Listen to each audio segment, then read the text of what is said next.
네, 감사합니다. 오늘 Why do Startups Hire Growth Manager라는 주제로 웨비나를 진행하게 된 스윗의 Growth Manager 진아라고 합니다. 이렇게 평일에 늦은 시간인데도 불구하고 시간 내주셔서 너무 감사하고요. Hopefully 오늘 시간이 정말 유익한 시간이 되기를 바라봅니다. 그래서 오늘 웨비나는 다음과 같은 순서로 진행을 하게 될 것인데요. 먼저 제가 종사하고 있는 스윗에 대해 조금 설명을 해드리려고 해요. 스윗은 어떤 회사이며 어느 기업 문화를 가지고 있는지 설명을 해야 그로스 매니저의 롤이 무엇이고 책임이 무엇인지 조금 더 잘 전달해 드릴 수 있을 것 같고요. 너무 감사하게도 웨비나 등록해 주실 때 사전 질문을 몇 개 전달을 받았어요. 근데 너무 좋은 질문들을 해주셔서 프레젠테이션의 한 부분으로 제가 좀 모아봤고요. 그리고 난 후에 이제 실시간으로 질의응답 시간을 가질 수 있는 시간을 가져보도록 하겠습니다. 네, 먼저 스윗을 소개해 드리려고 하는데요. 저희 서비스는 One for All Workspace for Chat and Task라고 자랑하고 있습니다. 그래서 요즘 거의 모든 기업들이 필요로 하는 챗과 태스크를 하나의 제품 안에서 소화해내면서도 전사적으로 모두가 쓸 수 있는 One for All 유저빌리티를 가지고 있는 협업 서비스인데요. 저희가 처음 창업을 하게 되었을 때는 클래식한 생산성의 의미를 재정의하는 것이 저희의 목표였어요. 보통 전통적으로 생산성을 어떻게 정의하냐라고 했을 때 내가 얼마나 많은 인풋을 넣었느냐에 따라서 아웃풋을 중심으로 ROI를 계산을 하고요. 그 개인의 생산성을 계산을 하는데요. 현대 사회에서 특히 소프트웨어와 같은 산업에서는 이러한 전통적인 생산성의 의미가 많이 적용이 되지 않는다는 것을 알게 되었어요. 예를 들어서 두 명의 소프트웨어 엔지니어가 있다고 좀 봤을 때 한 명은 하루에 100줄의 코드를 짰고 다른 소프트웨어 엔지니어는 50줄의 코드를 짰다고 했을 때 전통적인 생산성의 의미에 비교를 했을 때는 이 100줄을 짠 소프트웨어 엔지니어가 더 생산적이었다라고 볼 수 있겠죠. 근데 실제로는 이 50줄의 코드가 더 워킹이 잘 되고 구현이 잘 된다면 그리고 이 100줄의 코드 중에서 오직 30줄의 코드만 작동이 잘 된다면 결국은 50줄의 코드를 짠 소프트웨어 엔지니어가 더 생산성이 높은 것이 아닌가라고 저희는 생각을 하게 되었죠. 그래서 하물며 개인한테도 이렇게 전통적인 생산성의 의미가 적용되지 않는데 팀 협업에서는 이 생산성의 의미가 어떻게 바뀌어야 하는가가 저희의 궁극적인 관심이었어요. 그래서 보통 팀 인게이지먼트가 굉장히 커져 있는데도 불구하고 그 업무의 퍼포먼스가 잘 낮았다라고 생각하면 그 팀 전체의 프로덕티비티가 낮았던 걸까요? 저희는 그렇게 생각하지 않아요. 그래서 그 팀에 주어진 업무의 골이나 아니면 목표, 이니셔티브가 잘 셋업되어 있지 않다고 생각할 수도 있겠고요.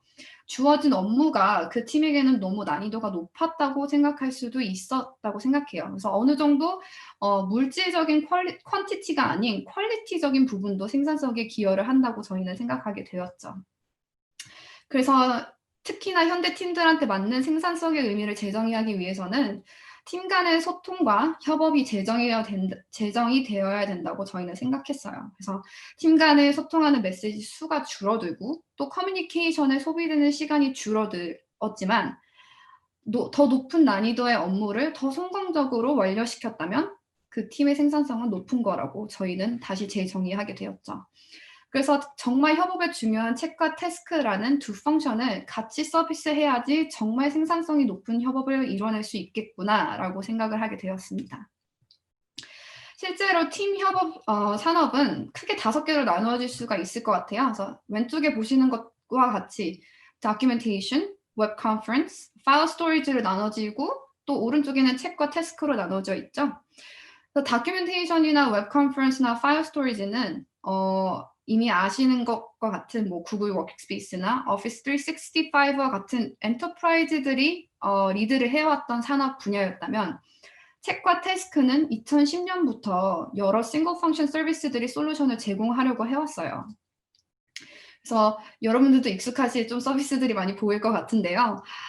이런 서비스 때문에 마켓 크라우딩 현상이 일어나게 된 거죠. 이렇게 왜 마켓 크라우딩 현상이 일어났냐는 저희가 다음 슬라이드에 조금 공개를 하자면 아무리 규모가 작은 회사라 하더라도 비즈니스 로지스틱을 소화하기 위해서는 한두 개의 업무 툴로는 불가능하죠. 그래서 저희 고객들의 실제 유스 케이스를 조사를 해보니 파일 스토리지, 뭐 이메일, 비디오 콜, 노트 위키, 태스크 앤 챗 적어도 6개의 앱을 하루의 비즈니스 로지스틱을 소화해내기 위해서 사용하고 계시더라고요. 그 중에서도 이제 책과 태스크를 가장 오랜 시간, 하루 업무 워킹 아워 중 가장 오랜 시간 사용하는 거로 조사가 되었는데요. 그래서 저희는 책과 태스크만 가지고 이 다른 4개의 펑션들을 리플레이스 한다는 그런 포부보다는 책과 태스크만으로 이 다른 4개의 크리티컬한 펑션들을 어떻게 더 이용하게 패실리테이트 할 수 있을까, 더 사용성을 높이되 더 생산성을 높이는 그런 포지션을 저희는 산업에서 하고 있다고 생각하고 있습니다. 그래서 책과 태스크를 하나의 싱글 펑션으로 서비스를 받는다면 이 이외에 필요한 앱들은 연동을 하고 연동을 했을 때 서로 다른 UI에서 오는 불편함과 뭐 이제 사용자 경험을 배워야 하는 러닝 커브도 있을 것이고 서로 상호작용되지 않기 때문에 데이터 사이로도 발생하게 됩니다. 그러나 책과 태스크를 하나의 서비스에서 같은 사용자 경험과 인터페이스로 제공을 한다면 팀 간의 협업에 기울어져야 되는 시간이 줄어들고 노력이 줄어들지만 그 외에 필요한 연동되는 앱은 조금 더 솔리드하고 조금 더 깊이 있게 구현이 될 수 있는 것이죠. 이러한 전통적인 팀 협업의 문제점을 개선하기 위해서 다음과 같은 스윗의 모습이 탄생하게 되었는데요. 보시는 바와 같이 챗 인터페이스에는 기존 서비스, 다른 싱글 펑션 서비스, 뭐 슬랙과 같은 서비스가 제공하는 익숙한 방식으로도 저희는 제공이 되어야 된다고 생각을 했지만 우측 패널을 열어서 다양한 채널들을 한 번에 액세스를 하고 듀얼 스크린으로 챗을 사용할 수 있도록 제공이 되게 되었습니다. 그래서 그리고 또 왼쪽 보시는 이제 채널 리스트에서는 다른 채널들끼리 그룹핑을 할 수도 있어야 되고 정리를 유저가 원하는 대로 할 수도 있어야 되지만 기존의 플레이어들의 기능들과 너무 다르게 한다면 또 다른 러닝 커브가 생기겠죠. 그래서 익숙한 방법으로 이거를 구현해내되 새로운 스윗만의 색깔을 입혀내게 됩니다. 그리고 또 디지털 포스트잇이라고 불리는 업무 관리 칸반 뷰를 다양한 뷰로 볼 수 있게끔 제공을 하고 있습니다. 그래서 기존 경쟁사 제품에서는 보통 PM이 특정 뷰를 하나로 정하면 그 팀원들은 그 특정 뷰를 어쩔 수 없이 다 같이 봐야 되는 현상이 일어났는데요. 저희는 동일한 데이터를 10개의 다른 뷰로 선택해서 목적에 따라서 누구나 쉽게 볼 수 있도록 조금 더 태스크 기반의 콜라보레이션을 가지되 그렇지만 개인이 가질 수 있는 트랜스페런시나 비지빌리티는 조금 더 높일 수 있도록 디자인되었습니다. 또한 이렇게 앞서 말씀드렸던 것처럼 우측 패널을 열어서 책과 태스크를 넘나들 수 있게 해주는 스윗만의 장점이 있는데요. 팀 간에 진행되었던 대화를 태스크로 변경해주고 업무의 콘텍스트를 조금 드래그 앤 드랍 모션만으로 채널을 공유함으로써 책과 태스크의 전혀 다른 업무 플로우를 스트림라인 시켜주는 경험을 스윗에서 재현해내게 됩니다. 그리고 리소스 매니징을 위한 간트 차트나 칼렌더도 다음과 같이 제공을 하고 있고요.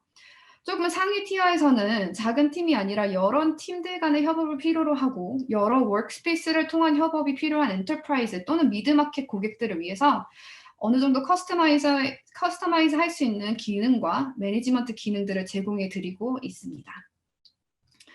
여기까지 보여드렸던 게 저희 스윗에 대한 간단한 소개였는데요.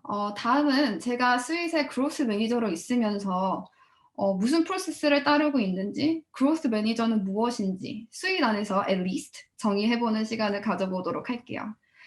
보통 저희는 그로스 매니저라고 부르죠. 그렇지만 정확한 명칭은 그로스 프로덕트 매니저입니다. 그래서 프로덕트 매니저로서 개발에 대해 엔지니어들과 디렉트하게 소통을 하진 않아요. 그 부분은 이제 테크니컬 프로덕트 매니저, 같은 프로덕트 매니저이지만 테크니컬과 그로스로 나눠졌을 때 엔지니어들과 디렉트하게 소통은 테크니컬 프로덕트 매니저들이 주로 하게 되고요. 저는 그로스 프로덕트 매니저로서 데이터의 액세스를 가지고 산업의 그리고 기업의 growth에 대한 go-to-market 전략에 대해서 전반적인 컨트롤 타워로 역할을 하고 있습니다. 그래서 테크니컬 프로덕트 매니저는 조금 더 이제 프로덕트 딜리버리 제가 조금 더 나중에 상세하게 설명을 드릴게요. 그래서 프로덕트 딜리버리에는 많은 관여는 하지 않고 컨트롤은 없겠지만 테크니컬 프로덕트 매니저로서 프로덕트 디스커버리 페이즈에서 엔지니어들과 많은 소통을 하게 되고 리소스 코디네이션도 하게 됩니다. 그래서 테크니컬 프로덕트 매니저들은 어느 정도 유저 밸리데이션을 통해 발견된 기능들을 저희 제품 안에 추가를 할 것인지 말 것인지 주도적인 판단을 할 수 있는 컨트롤 타워라고 보시면 됩니다. 그래서 그로스 매니저, 그로스 프로덕트 매니저, 프로덕트 매니저죠. 프로덕트 매니저이기 때문에 저희가 프로덕트를 개발하는데 방법론을 빼놓고 얘기를 할 수가 없는데요. 크게 두 가지의 방법론을 말씀드리고 싶어요. 많은 기업에서 사용되고 있는 그리고 특히나 엔터프라이즈에서 많이 보여지는 워터폴 메토돌로지를 소개를 시켜드릴게요. 워터폴 메토돌로지는 디자이너들이 제품 기획, 개발 전 과정에서 제품 관리자의 요구사항을 받아서 같은 디자이너들끼리 디자인 팀 안에서 소화를 해내고 이 디자인 팀 안에서 완성된 산출물이 그 다음 팀, 개발팀이겠죠. 개발팀으로 전달이 되고 그 산출물을 가지고 개발팀은 같은 개발자들끼리 개발 역할을 하게 됩니다.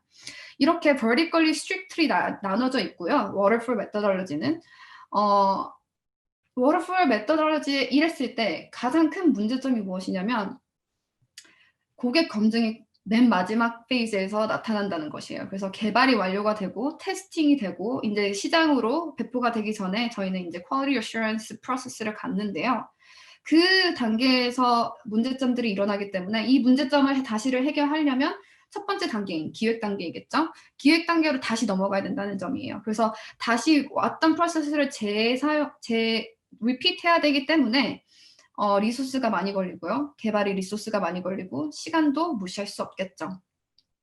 그래서 이러한 정말 트레디셔널 전통적인 워터폴 메토돌로지의 단점을 보완하기 위해서 나온 방법론이 에자일 메토돌로지입니다. 그래서 에자일 메토돌로지는 조금 쉽게 설명을 드리면 프로덕트 디자인들이 제품을 기획을 할 때 프로덕트 디자이너들와만 하지는 않습니다. 그래서 프로덕트 디자이너들과 기획자와 개발자와 엔지니어까지 한꺼번에 특별한 벽 없이 항상 코디네이트 되고 일을 하는 것을 말하는데요. 결국 저희 스윗이 지향하는 크로스 펑셔널한 일을 가능케 하는 방법론이라고 볼 수 있습니다. 그래서 크로스 프로덕트 매니저인 저도 스윗에서 항상 디자이너와 매일같이 협업을 하고 있고요. 프로덕트 디스커버리에서 많은 컨트리뷰션을 해주시는 프로덕트 디자이너보다는 저는 딜리버리 쪽에서 많이 컨트리뷰션을 해주시는 그로스 프로덕트 디자이너와 많이 일을 하고 있습니다. 그래서 엔지니어들과 수시로 소통을 하고 있고 저희 제품에 개선돼야 될 점은 무엇이며 저희가 새로 배포된 기능이 어떻게 유즈 케이스가 나오고 있으며 기획했던 것과 어떻게 다루고 있는지 그리고 다음 시점은 무엇인지를 좀 디파인하고 정의하는 쪽을 많이 담당을 하고 있게 됩니다. 그래서 조금 roles and responsibility of growth product manager 두 분은 이제 이게 growth product manager이든 technical product manager이든 두 직종은 프로덕트 팀에 속해 있고요. 프로덕트 팀이랑 마케팅 조직에 속해 있다는 거예요. 그래서 저희는 누구의 보스도 아니고요. 누구의 부사수도 아니고요. 정말 독립적인 존재라고 할 수 있어요. 왜냐하면 저희는 엔지니어링 소속도 아니고 개발팀 소속도 아니고 디자이너 팀 소속도 아닙니다. 그래서 저희는 이분들의 정말 슈퍼스타들, 플레이어들을 잘 코디네이트 할 수 있고 결국 기업이 원하는 미션을 잘 이뤄낼 수 있게 facilitate 하는 코디네이터라고 보시면 조금 이해가 쉬우실 것 같아요. 그래서 저희가 만들 제품을 정의하는 직책을 가지고 있는 사람들이 Growth Product Manager와 Technical Product Manager라고 보시면 됩니다. 프로덕트 매니저가 정말 제품 딜리버리 시 정말 체크해야 될 부분이 항상 있는데요. 이 부분은 프로덕트 딜리버리를 담당하고 있는 저나 테크니컬 프로덕트 매니저들이 모든 의사결정을 하기 전에 체크해야 될 부분이라고 생각을 해서 조금 인클루드 해봤어요. 첫 번째는 솔루션의 가치가 있는지. 솔루션이랑 비즈니스 솔루션을 말을 하거든요. 그리고 저희가 실무자로서 제공하려고 하는 솔루션들이 밸류가 있는지 이거에 저희가 리소스를 쏟을 만한지를 먼저 체크를 하고요. 그 다음에 고객 중심의 사용성이 있는지, 유저빌리티가 있는지를 저희는 냉정한 눈으로 봐야 합니다. 좋은 가치가 있는 솔루션을 만들어냈지만 고객들이 사용할 수 없거나 그들의 사용성이 없다면, 니즈가 없다면 이 솔루션의 가치는 많이 떨어지게 되는 것이죠. 그리고 정말 좋은 솔루션이 있고 사용성이 있는데 엔지니어의 피지빌리티가 없어요. 저희가 이거를 개발할 수 있는 리소스가 부족한지도 냉정하게 따져봐야 합니다. 그리고 마지막으로는 이해관계자들이죠. 보통 경영진인데요. 스윗에서는 저희 executive죠. CTO나 CEO나 이제 컨트리 헤드가 보셨을 때 저희가 제안한 솔루션이 전체적인 기업 미션과 비전의 얼라이먼트가 되는지를 다시 한번 따져봐야 됩니다. 그래서 정말 작게는 우리가 배포하는 디지털 마케팅이나 아니면 캠페인의 미션까지도 이런 거는 다 체크가 된 후에 배포가 되고요. 프로덕트 디스커버리 가기 전에 이제 유저 밸리데이트 된 기능들을 저희가 따지고 볼 때도 이 네 가지의 체크리스트는 항상 생각을 해야 되는 점이 되겠죠. 그래서 오늘 오신 분들이 이제 그로스 매니저에 대한 직책이 무엇인지, 책임이 무엇인지, 그리고 저는 이제 그로스 매니저가 되고 싶으신 분도 여기에 많이 참석해 주셨을 거라고 생각을 해요. 그래서 이제 저의 직속 상사이시죠. 그래서 저의 사수님인 who happens to be the CEO of Sweat, 조 씨한테 여쭤봤어요. 왜 저를 스윗의 그로스 매니저로 하이어하게 되셨나요? 제가 저의 뭐를 보시고 그로스 매니저가 적합하다고 생각하셨나요? 여쭤보게 되었어요. 좀 재밌는 답변을 많이 받았는데요. 그 답변을 조금 공유를 해드릴게요. 그래서 제가 여쭤봤을 때 그럼 그로스 프로덕트 매니저가 되게 정말 중요한 퀄리피케이션이 뭔가요? 라고 여쭤봤을 때 세 가지를 말씀해 주셨어요. 첫 번째는 인텔리전스예요.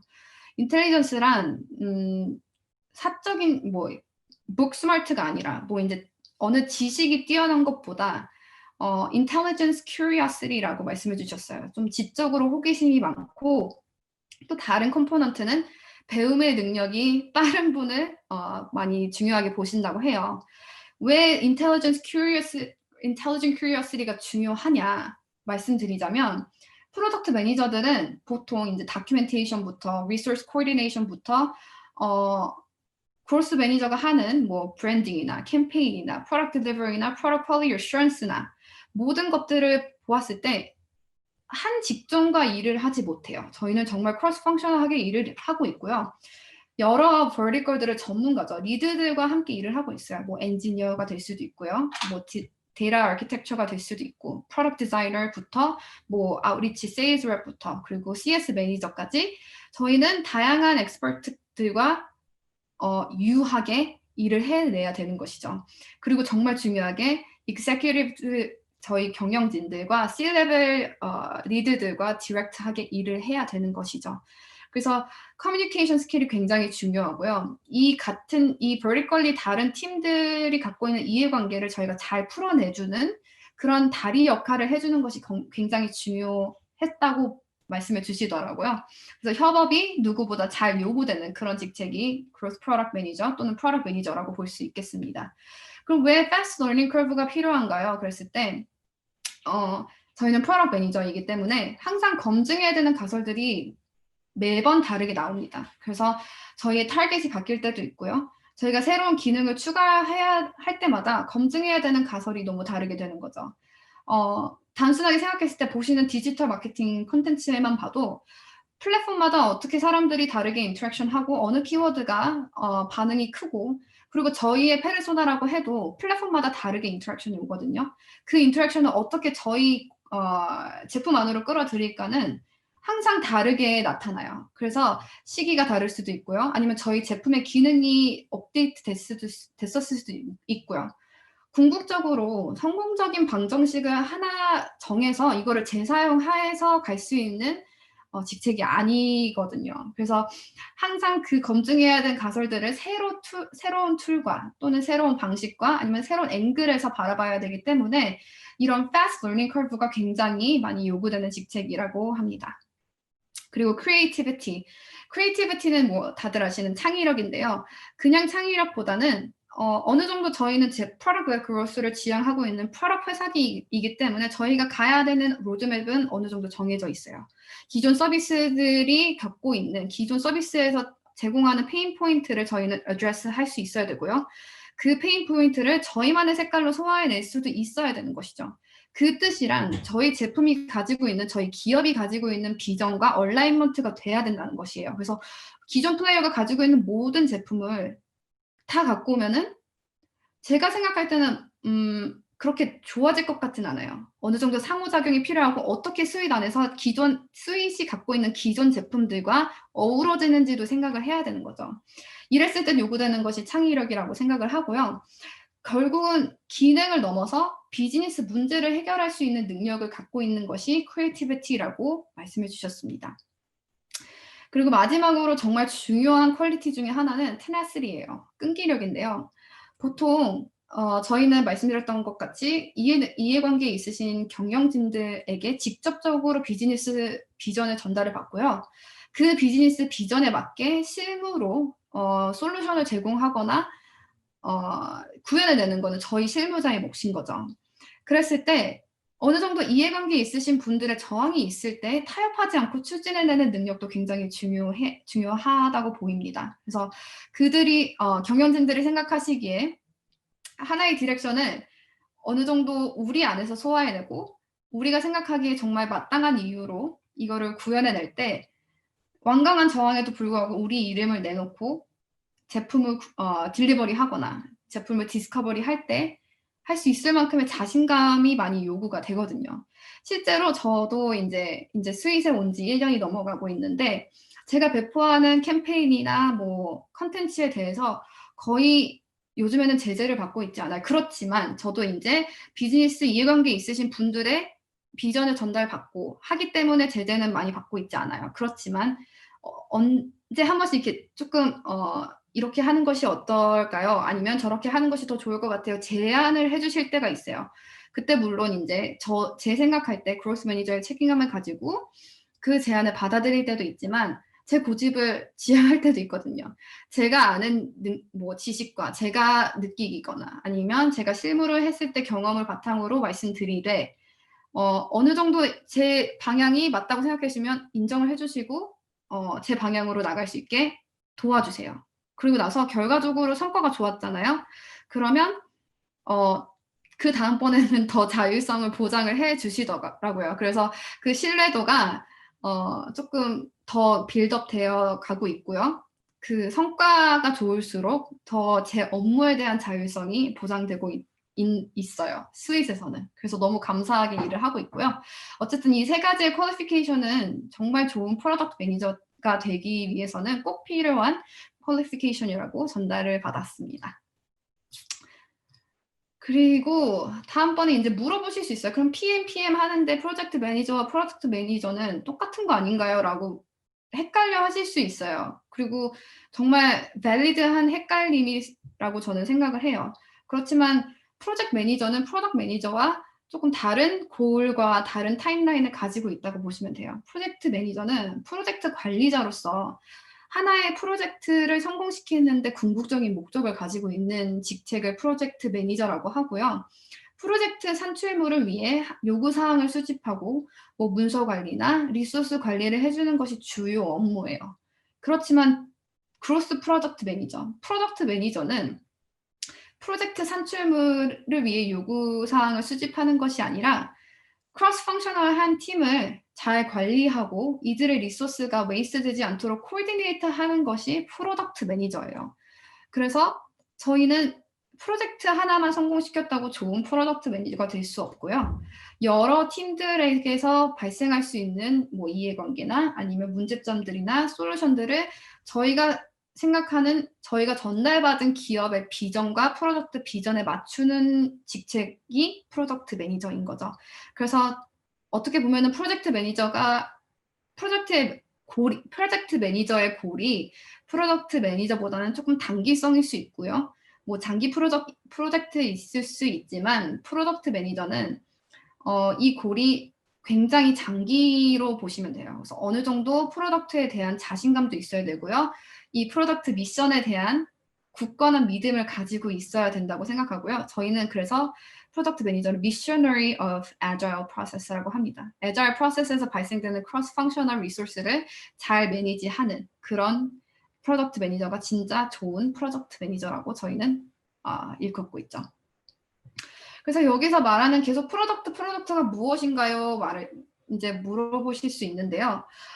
프로덕트에는 몇 가지 조건이 있어요. 프로덕트는 실제 비즈니스 오퍼레이션이 가능한 상태가 된 제품을 프로덕트라고 일컫고요.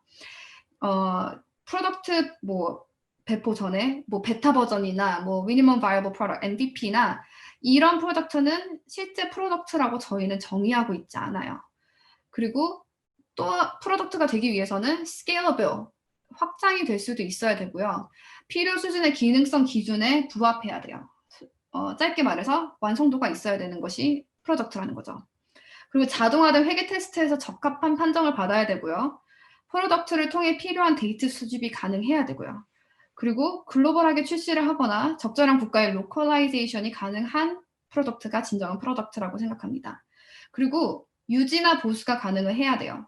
계속 프로덕트가 하나 배포하고 저희는 프로덕트가 있어요 라고 말씀드릴 수 없고요. 프로덕트가 배포가 됐음에도 불구하고 계속 evolve가 돼야 돼요. 계속 좋아져야 되고 에디트이 되어야 되고 이거에 더 추가 기능이 애드온 되어야 저희는 진정한 프로덕트라고 생각해요. 그리고 저희가 지향하는 브랜드 컨시스턴시가 있어야 돼요. 물론 요즘에는 하나의 기업 안에 여러 프로덕트를 가진 기업들이 너무 많은데요. 아무리 멀티 프로덕트 회사라 해도 이 제품들 간에 상호관계가 없거나 브랜드 이미지 컨시스턴시가 없다면 하나의 제품이라고 보기는 조금 힘들겠죠. 마지막으로 정말 PM들이 중요하게 생각해야 될 부분은 이 제품에 대해 자신감이 있을 수 있느냐. 내 이름을 걸고 새로운 기능을 배포했을 때 자랑스럽게 내 이름을 걸고 이 기능을 배포했다 말할 수 있느냐를 다시 되물어야 되는 것이 프로덕트라고 생각합니다. 그래서 프로덕트가 만들어지기 전에는 로드맵이 있죠. 그래서 앞서 말씀드렸던 것처럼 테크니컬 프로덕트 매니저들이 프로덕트 디스커버리에 조금 더 많은 임무가 있고 저 같은 그로스 프로덕트 매니저가 프로덕트 딜리버리에 더 많은 리소스가 투자가 된다면 로드맵에 애드온 되기 전까지는 두 프로덕트 매니저의 코디네이션이 필요하고요. 로드맵에는 여러 가지 종류가 있어요. 그렇지만 스윗에서 지향하는 로드맵은요. 경영진에서부터 정해지는 스테이크홀더 드리븐 로드맵이 아니에요. 아무리 저희 경영진들의 많은 경험을 바탕으로 해서 저희에게 이런 기능 배포해야 돼, 이런 기능 배포해야 돼, 다음번엔 이거야, 다음번엔 이거야 라고 말씀해 주셔도 그 로드맵은 좋다고 저희는 생각하지 않아요. 대부분의 아이디어가 유효하지 않고요. 경영진이 생각하는 좋은 아이디어는 여러 다른 other factor가 있을 수 있어요. 정치가 들어간 결정일 수도 있고요. 또는 비즈니스 아웃컴, 뭐 파이낸셜 인트레스트가 될 수도 있는 그런 다른 팩터가 들어가는 로드맵일 수 있기 때문에 저희는 유효하다고 보지 않고요. 심지어 PM들이 관리하는, PM들이 정한 로드맵도 저희는 좋은 로드맵이라고 생각하지 않습니다. 왜냐하면 저희는 기능, 프로젝트, 이니시티브, 크로스 펑셔널한 협업이 요구되는 모든 컴포넌트들이 최적화되어 있다고 생각하지 않아요. 그리고 이런 오류나 뭐 최적화되어 있지 않은 기능들은 저희는 로드맵에 포함하지 않고 있고요. 이 로드맵에 포함하기까지는 기능도 중요하지만 경영진들로부터 받는 기업의 문화나 아니면 기업의 비전에 적합해야 된다고 생각해요. 그래서 결국에는 성과 중심의 로드맵을 저희는 가장 좋은 로드맵이고 지향해야 되는 프로덕트 기업들의 로드맵이라고 생각을 하고 있습니다. 프로젝트 로드맵에서 성과 중심 로드맵에서는요. 기능이나 프로젝트 대신에 해결해야 되는 비즈니스 문제로 각 업무를 정의를 하고 있고요. 경쟁사 제품의 기능을 완전히 갖추는 것보다 기존 솔루션에서 여전히 느끼고 있는 불편함과 장애 요소를 처리해 주는 데 집중하는 로드맵을 성과 중심의 로드맵이라고 보고 있어요. 그래서 스윗에서는 아무리 좋은 저희 last mover collaboration industry로 저희 전에 정말 나왔던 유니콘들이 긁어주지 못하는 간지러움을 저희는 긁으려고 노력하는 로드맵을 가지고 있습니다. 그래서 그로스 매니저의 커리어는 이제 조금 기업마다 다를 수 있다는 점 먼저 이해를 부탁드리고요. 스윗에서의 그로스 매니저의 패스는 이렇게 나누어진다고 보시면 되겠습니다. 먼저 그로스 매니저, 그로스 프로덕트 매니저가 그 다음에 갈 수 있는 포지션은 프린시플 프로덕트 매니저와 디렉터 오브 프로덕트 매니지먼트로 나눠지는데요. 프린시플 프로덕트 매니저란 PM 역할을 계속 수행해내는 거죠. 진짜 자기도 플레이어고 PM으로서. 그렇지만 프린시플 프로덕트 매니저, 정말 스타와 같은 PM이라고 보시면 돼요. 그래서 가장 어려운 제품 업무를 담당해내고 이런 업무를 담당해낼 수 있는 능력과 의지가 필요한 거죠. 어느 정도 기업의 미션과 비전과 얼라이먼트도 돼야 되는 직책이고요. 그렇지만 다른 라우트로 가자면 조금 더 경영 쪽에 가까운 Director of Product Management 포지션이 있는데요. 이 Director of Product Management는 모든 PM들의 상관이자 직무 리더로 칭하게 됩니다. 그래서 모든 PM들의 성장에 책임이 있고요. 제품 비전과 전략을 수립하는데 또 책임이 있습니다. 그리고 많은 제품 관련 팀들의 업무를 유기적으로 연결을 하되 어느 정도 경영 쪽에 성격을 많이 띠고 있는 포지션이라고 보시면 되죠. 그 다음에 이제 그룹 프로덕트 매니저로 나뉠 수 있고 또 프로덕트 오너로 나뉠 수 있어요. 그룹 프로덕트 매니저는 선수 겸 코치라고 보시면 돼요. 직접 PM 역할을 하고 있지만 두세 명 정도 다른 PM을 성장시키고 이끄는 업무를 담당을 하고 있다고 보시면 돼요. 그리고 프로덕트 오너는 어떻게 보면은 프로덕트 매니저보다 조금 얇은 조금 컨센트레이트 된 업무를 담당하고 있다고 보시면 되는데요. 어떤 오르가니제이션에서는 이런 프로덕트 오너를 백로그 어드미니스트레이터라고 해요. 그래서 유저 밸리드된 기능들을 제품에 애드온 할 것인지 말 것인지를 궁극적으로 결정하는 결정권을 가지고 있다고 말씀드렸는데요. 그 업무를 담당을 하기 때문에 직접 PM 역할은 하지 못하지만 크로스 펑셔널하게 이 백로그에 있는 기능들을 제품에 어떻게 입힐 것인지를 궁극적으로 결정을 하는 결정권을 가지고 있는 프로덕트 매니저라고 보시면 됩니다. 그리고 마지막으로 그로스 프로덕트 매니저가 갈 수 있는 포지션은 VP of Product 아니면 CPO 아니면 Product Lead라고 볼 수 있는데요. 스윗에서는 이 직책을 이제 조 씨가 담당하고 계시는 거죠. 뭐 이외 스윗에서 또 이제 프로덕트 리서처로 이제 전략을 짜거나 아니면 다른 경쟁사 제품을 심층적으로 조사하는 포지션들도 있고요. 이 모든 프로덕트 매니지먼트 성격을 띈 팀들이 이제 프로덕트 팀이라고 하지만 저희는 크로스 펑셔널하게 모든 분들과 일을 하고 있다는 점을 알려드리고 싶습니다. 그래서 저희 같이 크로스 펑셔널한 팀에서 정말 저희는 두 가지의 역할을 하고 있다고 말씀드렸는데요. 일단 테크니컬 프로덕트 매니저가 집중적으로 담당하고 있는 프로덕트 디스커버리를 말씀드리자면 이 페이즈는 제품 발견, 산출물, 검증된 백록으로 프로토타이핑을 통해 빠른 실험을 진행을 하고요. 이때 정말 크리티컬하게 셀프 체크해야 될 부분은 다음과 같습니다. 뭐 솔루션의 가치가 있는지, 유저빌리티가 있는지, 그리고 테크니컬 피지빌리티나 아니면 저희 이해관계자들이 제안한 솔루션을 지원을 하는지, 뭐 기업의 비전과 얼라이먼트가 되는지를 체크를 해야 되겠죠. 그리고 그로스 프로덕트 매니저로서 제가 담당하고 있는 프로덕트 딜리버리 페이즈는요. 제품이 배포되고 비즈니스로 운영할 만큼 품질 수준의 기술 제품을 만들고 전달하는 것을 얘기를 하는데요. 이 안에 들어간 모든 것들이 이제 제가 지금 담당하고 있는 뭐 디지털 마케팅, 인사이트 세일즈, 커스터머 석세스 그리고 비즈니스 데벨롭먼트까지 이 모든 것들이 하나의 그로스 팀으로 저희는 운영이 되고 있어요. 하나의 엔진 같이. 그래서 제품 조직으로서 회사의 목표를 어떻게 달성할지에 대한 장기적인 목표에 저희는 지향을 하고요. 장기적인 목표가 정말 중요해요. 아까 말씀드렸던 것처럼 단기적인 목표는 프로젝트 매니저에 고릴 수 있고요. 프로덕트 매니저로서는 이 기업의 장기적인 목표를 어떻게, 어느 식으로, 언제 달성해낼 건지를 실무화해내는 직책이라고 보시면 되겠습니다. 그래서 저희는 이제 그럼 스윗은 어떤 방법론을 쓰고 계신가요? 라고 물어보시면 어떻게 보면 이제 애자일이요 그렇게 말씀하실 수 있을 것 같아요. 근데 저희는 사실 워터폴과 애자일을 두 개 다 쓰고 있고요. 필요에 따라 그리고 니즈에 따라 그리고 어느 기능 배포인지에 따라 이 두 방법론을 정말 플렉시블하게 넘어가고 있어요. 그렇지만 바뀌지 않는 저희 프로덕트 컬처라고 하죠. 제품 문화가 있는데요. CI/CD Production Iteration Cycle이라고 해서 저희는 CI Continuous Integration을 하고요. CD Continuous Delivery를 하고 있습니다. 그래서 저희는 하나의 아이디어가 잠재 가치가 있는 비즈니스 가치를 만들어낼 때까지는 정말 많은 이터레이션을 거친다고 보시면 돼요. 그래서 항상 리팩터링 중이고 항상 리아키텍처링 한다고 보시면 되는데요.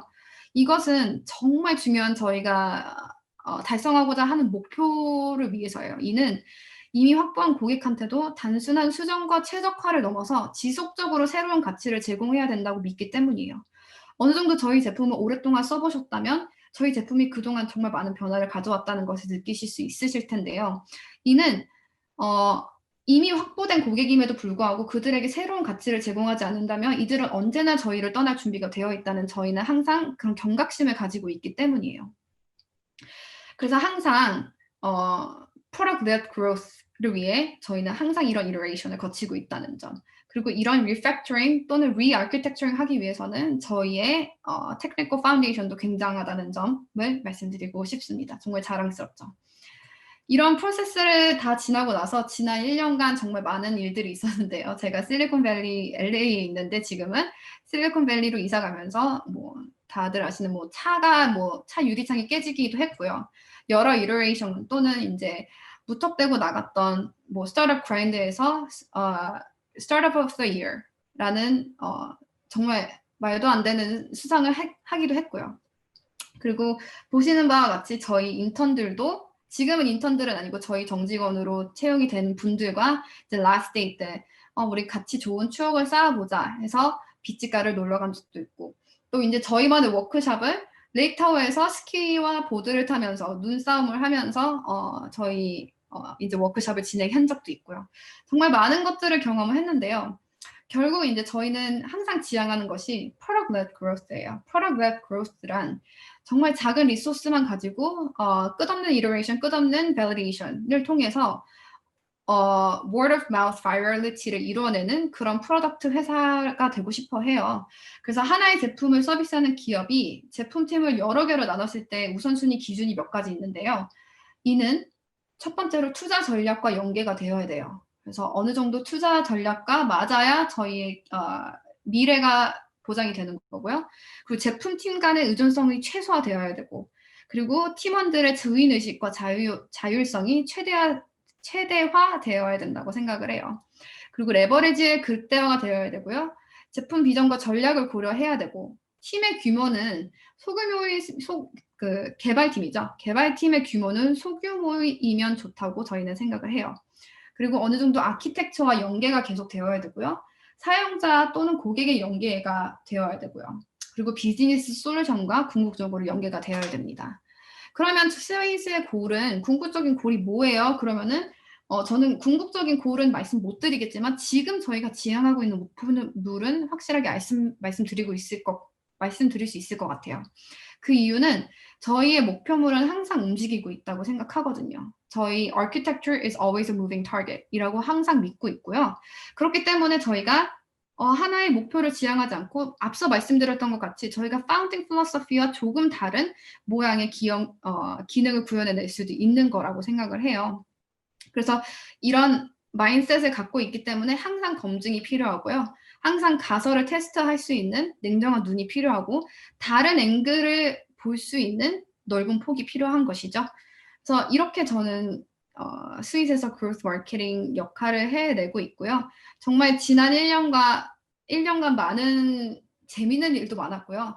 앞으로의 1년이 더 기대되는 것은 저희 제품에 대한 저의 개인적인 욕심도 있거니와 제가 그로스 매니저로 지난 1년간 했던 것들을 생각해보면 앞으로의 일들은 어떻게 더 다양해질까? 어떻게 더 생각지도 못하게 익사이링해질까라는 그런 기대감이 어느 정도 있기 때문이 아닌가 싶습니다. 그렇기 때문에 제가 오늘 여기도 오게 된 거죠. 정말 생각지도 못하게. 그리고 오늘 너무 감사하게도 등록해 주실 때 사전 질문을 몇 개 받았는데요. 그 질문들을 제가 오늘 미리 조금 공유를 해 드리려고 준비를 해 왔어요. 그래서 첫 번째 질문 주셨던 게 How to grow my website and social media optimized to targeted prospects. 정말 좋은 질문이죠. 웹사이트는 요즘 시대에서 정말 무시할 수 없는 고객과 회사가 처음 만나는 그런 처음 접전 포인트죠. 그렇기 때문에 저희는 익히 알고 있지만 스윗의 웹사이트를 장기간 방문하셨던 분들은 아시겠지만 지난 1년 반 동안 저희는 웹사이트에 특별한 업데이트가 없었어요. 그렇지만 구글 애널리틱스를 통해서 항상 트래픽이 메인 페이지를 통해서 유입이 됐지만 프라이싱 페이지에서 바운스가 일어난다는 것을 확인을 했고요. 그렇기 때문에 지금 현재 저희 웹사이트 개편이 진행 중에 있다는 점을 말씀드리고 싶어요. 다른 웹사이트와 조금 다르다고 느끼실 수 있는데요. 저희 경쟁자들은 어떻게 보면은 유니콘들이고 해당 포함되고 있는 카테고리에서 리더의 자리를 맡고 있기 때문에 정말 간략하게 기능을 소개를 해도 돼요. 우리는 이걸 하고 있고 이미 너무 많은 사람들이 쓰고 있기 때문이죠. 우리는 이걸 하고 있고 우리가 여태까지 해왔던 거는 중요하지 않아. 왜냐하면 지금 우리가 하고 있는 것들은 너네가 쓰고 있는 거기 때문에 이런 이유를 통해서 기능을 배포한 거야. 그렇게 간단하게 소개를 하지만 저희는 그 기존 기능을 가지고 저희만의 색깔로 소화를 해내려고 하기 때문에 조금 더 thought leadership이 필요하고요.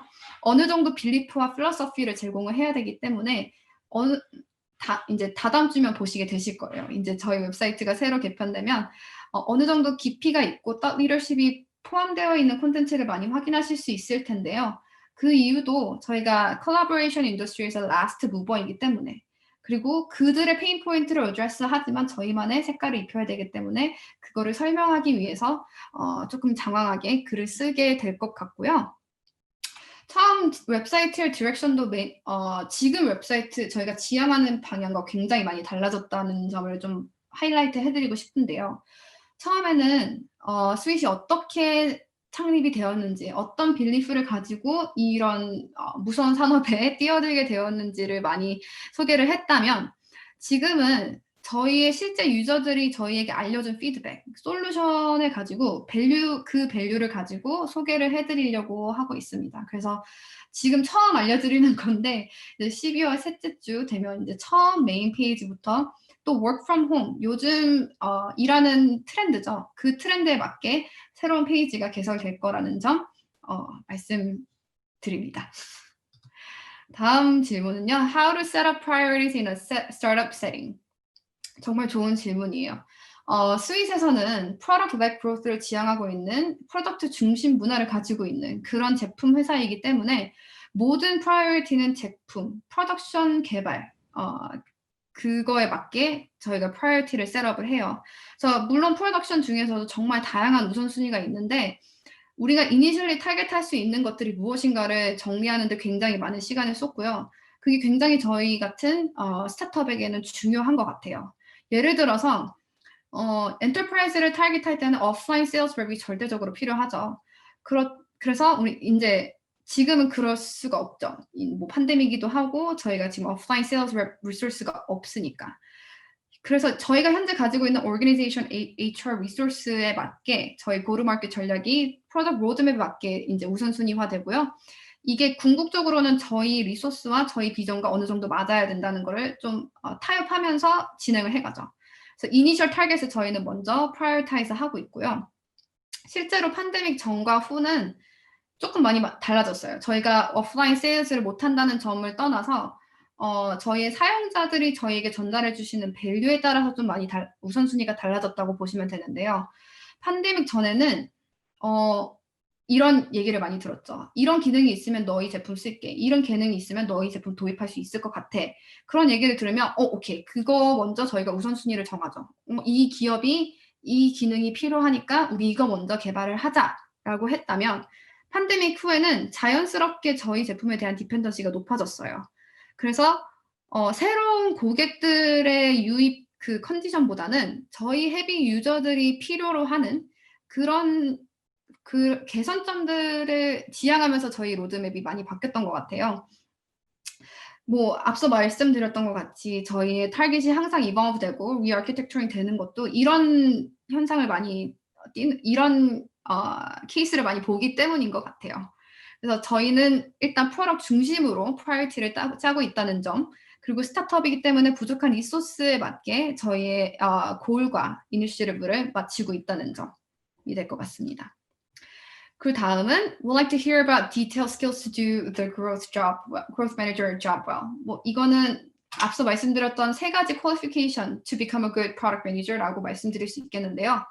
intelligent curiosity가 있어야 되고요. fast learning 해서 많은 가설들을 efficient하게 테스트할 수 있어야 된다고 생각해요. 그리고 C-레벨이나 모든 vertical lead와 커뮤니케이션 할 수 있는 정말 똑똑한 커뮤니케이션 스킬을 가져야 되고요. 이들을 유하게 좀 협업할 수 있게 도와주는 facilitator 역할도 중요하다고 봅니다. 그리고 creativity가 필요하겠죠. 기능을 새로 배포를 하되 우리만의 색깔로 창의력 있게 배포를 해야 되는 qualification이 있고요. tenacity, 끈기 있게 저항에도 불구하고 우리 이름을 내는 기능으로서 자신감을 가지고 낼 수 있도록 어느 정도 끈기가 필요한 거죠. 다음 질문은 tools or software that growth marketing manager uses. 정말 많은 질문이 이런 툴에 관련돼서 주셨던 것 같아요. 그래서 뭐 생각하시는 것과 같이 구글 애널리틱스, 뭐 CRM, 뭐 salesforce.com이나 뭐 아니면 HubSpot 당연한 툴이겠죠. 제가 모든 저희 회사 안에서 쓰고 있는 툴들을 다 말씀드릴 수는 없고요. 컨피덴셜한 이슈이기 때문에. 그렇지만 이 뭐 salesforce.com, HubSpot, 구글 애널리틱스를 떠나서 정말 수십 개의 툴을 쓰고 있다고 생각하시면 돼요. 그래서 아웃리치만 해도요. 저희는 리드 제너레이션을 할 수 있는 툴이 필요하고요. 이 제너레이트된 리드들의 이메일 도메인 찾는 툴도 필요하고요. 찾아낸 도메인들이 얼마나 밸리드한지 체크하는 툴도 필요하고요. 그 밸리드한 밸리데이션을 체크를 한 후 저희의 메인 도메인이 망가뜨리지 않게 세컨더리 도메인도 필요하고 이 세컨더리 도메인이 워밍돼서 제대로 저희가 보내는 이메일들이나 아웃리치들이 전달될 수 있도록 해주는 툴도 필요하고요. 이 전달이 되었을 때 얼만큼 이메일이 열려졌고 클릭이 되었는지 애널라이즈 하는 툴도 필요해요. 그래서 여태까지 이 6개의 카테고리만 얘기를 했는데도 불구하고 한 카테고리당 하나의 툴이 아니라요. 한 카테고리당 2~3개의 툴은 사용하고 있는 것 같아요. 그리고 이 툴도 매번 바뀌어요. 저희 마음에 쏙 드는 툴을 찾을 수 없기 때문에 항상 익스플로어하고 다른 좋은 툴을 찾아서 떠나는 것이기도 하거니와 궁극적으로 저희가 마음에 드는 툴을 찾을 수 없다는 어느 정도 인정도 하는 거죠. 그렇다 보니 저희는 저희 내에서도 툴을 만들고 있고요. 어떻게 애널라이즈 할 건지, 어떻게 이 데이터들을 저희 안에서 소화해낼 것인지 그런 툴까지 저희는 개발하고 있다는 점. 네, 그렇게 쓰고 있습니다. 그리고 how much analytical skills will we require? 정말 좋은 질문이죠. 특히 크로스 프로덕트 매니저에서 정말 요구되는 스킬인데요. 이 이유는 가설보다는 아무래도 프로덕트 매니저라면 데이터를 믿어야 되겠죠. 그렇지만 데이터가 있음에도 불구하고 이 데이터를 해석하는 것은 아주 subjective하다고 생각해요. 되게 주관적이라는 거죠.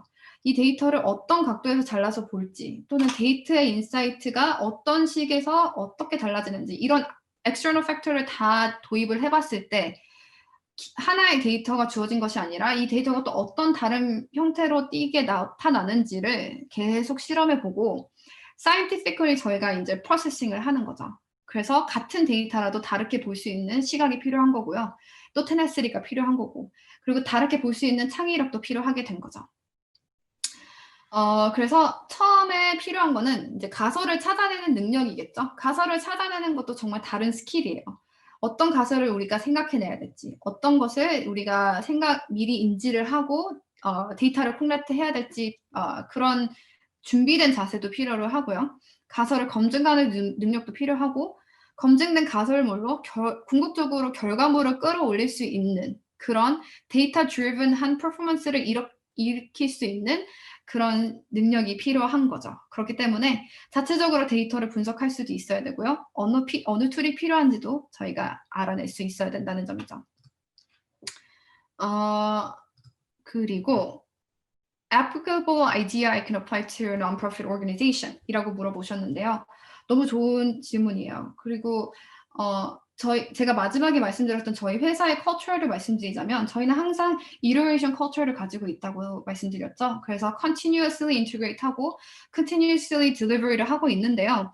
이런 culture를 저는 너무너무 좋아해요. 왜냐하면 하나에 먹히지 않고 계속 발전해 나가고 있다는 것으로 저는 이해가 되거든요.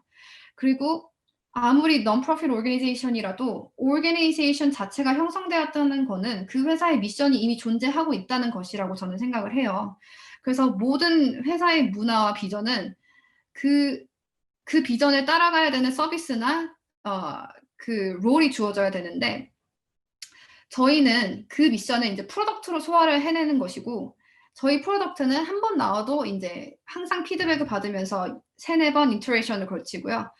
유저들을 만족시키고 그 회사의 미션을 향해 조금씩 발전해 나가는 것 같아요. 그래서 MPO도 똑같이 그 미션을 가지고 뭔가 데일리하게 아니면 위클리하게 마일스톤을 만들어서 진행을 해 나간다면 또 이렇게 여러 이터레이션을 이터레이션을 지나다 보면은 궁극적으로 공통된 목적을 향해 나가는 것 같아요. 그리고 그 공통적인 목적이 제대로 주어지고 심어졌을 때 그 목표에 기여하는 사람, 뭐 저일 수도 있고 아니면 또 다른 인물일 수도 있겠지만 그 오르가니제이션에 속하는 사람들이 진짜 그 회사나 조직 내에서 그 역할의 이해도도 커지는 것 같고요. 그 역할을 진행하면서 자존감도 커지는 것 같아요. 그래서 그 미션에 향해 나가는 것이 정말 중요한 포인트라고 생각합니다. Difference from growth engineering. 정말 이 질문은 정말 날카로웠다고 생각을 해요. 그래서 저희 회사만 봐도 Dev, IT, Engineering으로 나눠질 수 있는데요. 그리고 뭐 이제 이거를 조금 더 세분화하자면 Sales Engineering, Troubleshooting Engineering이라고 나눠질 수 있습니다. 뭐 dev는 이제 코드하면서 제품을 빌드하는 데벨로퍼가 속해져 있는 팀이라고 볼 수 있고요. IT는 뭐 클라우드 플랫폼이나 인프라를 개발을 하고 주로 보안을 통제를 하는 팀이고요. Sales Engineering, 이제 Proof of Concept이라고 하죠. POC가 있을 때 잠재 고객이 실제 우리 제품을 써보고 이 잠재 고객이 쓰고 있는 현재 툴들과 어떻게 연동이 되고 안 되고 또 어떻게 컴플라이언스가 되어야 되는지를 테스트해보는 팀을 저희가 Sales Engineering 팀이라고 속하고 있고요. Troubleshooting Engineering, 이제 Q&A 팀이라고 Quality Assurance 팀이라고 버그와 에러를 담당하는 팀으로 나눠지고 있어요. 그래서 지금 말씀해주신 Growth Engineering은 어떻게 보면 Sales Engineering, POC 단계에서 잠재 고객들이 어떻게 우리 제품을 써야 하는지 현재 진행하고 있는, 쓰고 있는 툴들과 어떻게 연동이 되고 어느 부분이 보완되어야 되는지를 테스트해보는 그런 팀이라고 생각을 해요. 그리고 이걸 왜 저한테 궁금해 하셨는지 조금 곰곰이 생각을 해봤는데 크로스 프로덕트 매니저로서 이분들과 어떻게 일을 할 수 있는지 어느 정도의 엔지니어링의 언더스탠딩이 필요한지를 여쭤보는 것 같아요. 궁금하신 것 같아요. 근데 저는 제가 솔직히 말씀드리자면 엔지니어링 백그라운드나 데벨롭먼트 백그라운드는 없어요. 테크니컬 하지는 않지만 말씀드렸던 것 같이 크로스 펑셔널한 팀과 일할 수 있을 정도의 각 팀의 이해관계나 각 팀의 롤들을 이해를 하고 있어야 되고요. 그 롤들이 한정된 리소스를 가지고 최대한의 성과를 낼 수 있도록 코디네이트하는 그런 역할을 맡고 있기 때문에 저는 어느 정도 엔지니어링의 지식이 엄청나야 된다고 생각하지 않아요. 크로스 프로젝트 매니저로서. 그렇지만 모든 팀들의 이해관계나 모든 팀들이 담당하고 있는 업무는 골고루 알아야 된다는 점, 크로스 펑셔널 협업을 도와야 된다는 점이 크로스 프로덕트 매니저의 정말 필요한 필수 요건인 것 같아요. 그리고 strategies on how to grow business. 크게 2가지라고 생각을 해요. 마케팅 드리븐 전략이라고 하죠. 보통 이제 bottom-up으로 도입하는 것을 저희는 마케팅 드리븐 전략이라고 하는데요. 저희가 아직은 엄청나게 리소스를 투자하고 있진 않기는 해요. 지금 저희 스윗을 말씀드리자면 bottom-up driven으로 된 전략으로서 이제 바이럴리티를 통해 여러 팀들에게 이제 퍼지는 거죠. 하나의 팀이 먼저 도입 결정을 했고 그 팀의 석세스 스토리를 받아서 다른 팀이 도입 결정을 내리게 되는 것이 이제 마케팅 드리븐 전략이라고 보고 세일즈 드리븐 전략이라고 해서 탑다운으로 이제 퍼소나를 딱 타겟을 해서 보통 작은 기업이면 이제 CEO, CDO 아니면 뭐 이제 큰 기업이면 CDO, CIO를 타겟을 해서 영업을 하는 거죠. 그리고 저희 수익도 이번 연도 7월부터 엔터프라이즈를 세일즈 하려고 계획은 했으나 이제 코로나 때문에 많은 계획이 바뀌었고요. 지금은 온라인 아울리츠를 통해서 온라인 세일즈 전략을 실험해 보고 있고요. 최근에 좀 성공적인 결과를 얻어가지고 온라인 세일즈 아웃리치에 많은 리소스가 투자를 되고 있습니다. 그래서 보통 이제 저희가 온라인으로 리치아웃 했을 때 아시잖아요. 이제 이메일 보내거나 그러면은 보통 5% 아니면 높으면 10% 오픈율밖에 안 나오는데 저희는 감사하게도 85% 이상의 오픈율을 자랑하고 있고요. 40% 이상의 클릭률을 자랑하고 있어요. 어느 정도 바이럴리티가 있는 상태에서 그렇게 타겟된 아웃리치 전략을 띄고 있기 때문에 큰 성공을 얻고 있는 것이 아닌가 싶습니다. I would like to learn the fundamentals and impacts of growth marketing manager along with the real life examples. 너무 좋은 질문이에요. 근데 real life example에 조금 더 집중을 하자면 저희가 보통 이제 깨어있는 시간의 60% 이상을 이제 회사에서 일을 하잖아요. 그래서 사실 어떻게 보면은 real world와 그러니까 real life와 work life가 구분되기 조금 어렵다고 생각해요. 특히나 저는 work life balance를 너무 좋아하죠. 너무 좋아하고 칼퇴근 너무 좋아하죠. 그렇지만 어느 정도 기업이 성장하고 내 롤이 커지고 내가 이 회사에서 기여할 수 있는 부분이 커질수록 제 책임감도 어떻게 보면은 커진다고 생각해요. 그래서 저희 스윗에서는 정말 플렉시블한 컬처를 갖고 있지만 개개인이 줄 수 있는 컨트리뷰션에 또한 리미트를 두지 않아요. 그래서 어쩔 때는 밤 11시까지 콘텐츠를 쓸 때도 있고요. 새벽까지 같이 머리를 싸놓고 뭐 블로그를 쓸 때도 있고 아니면 새로운 기능을 어떻게 딜리버리 할 것이니까 전략 미팅을 할 때도 있고요. 이런 구분되는 것이 살짝 조금 어렵다는 점을 말씀드리고 싶었어요. 그래서 마지막 질문이 될 것 같은데요. When is the right time to hire growth marketing manager as a startup? Why do you hire growth manager in a startup? 궁극적으로 이제 제가 오늘 들려드렸던 프레젠테이션의 좀 마지막 질문으로 걸맞는 질문인 것 같은데요. growth 매니저를 언제 하이어하는 게 좋은가요? 특히 스타트업에서. 저는 그렇게 생각해요. 회사가 시작하자마자 가장 뽑아야 되는 직종이 growth 팀이라고 생각하고 growth 매니저라고 생각해요. 실제로 제가 입사하기 전에 많은 것들이 준비가 되어 있기는 했어요. 이제 조 씨가 CEO지만 프로덕트 리드이지만 그로스 매니저의 역할을 다 소화해내신 거죠.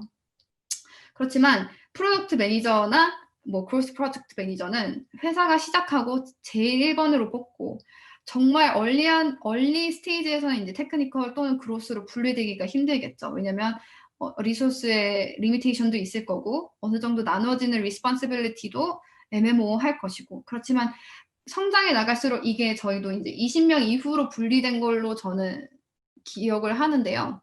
그로스 매니저는 이 궁극적으로 저희 고객들한테 전해지는 딜리버리 전략이나 그런 방법론을 같이 논의해야 되는 직종이기 때문에 the earlier the better 라고 말씀드리고 싶습니다.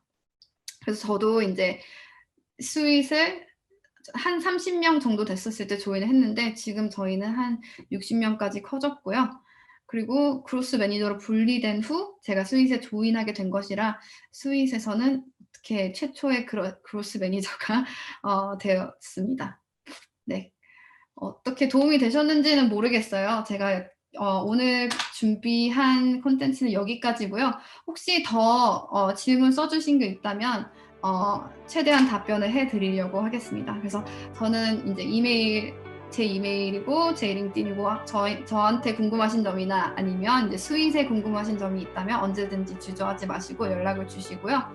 오늘 이렇게 시간 내주셔서 정말 감사합니다.